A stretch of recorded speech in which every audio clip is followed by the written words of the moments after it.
Ну, самые стародавние это красное, да? Это листья называется, и шивочная рожка называется. Это называется яблочко такое. Вот это вот чакета. 30 годов Чернобылю, и рушник надо выкопать на 100 метров. Ну, такие, чтобы обряд сделать вокруг деревни, чтобы беды нас не постигали. Проходит час, 70 метров после Нового года, а потом уже, видно, продумали все это и сказали 30. 30 годов, значит 30 метров.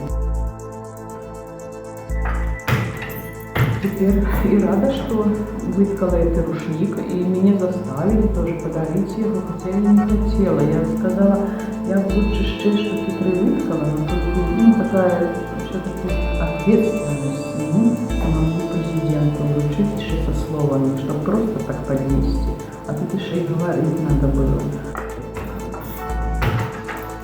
Ну, вышли мы на сцену, да, Александр Егорович глядит у зал. И когда я сказала, уважаемый Александр Егорович, вы все равно глядите у зал.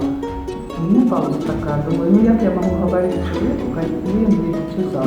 Потом он повернулся ко мне, улыбнулся, и мне стало сразу легко говорить. И я еще сказала, что надо было после этого, а он подошел, поцеловал рушник, пожал на руки, обнял. И сказал, что это найлепший подарок, який я отримав за 20 годов своего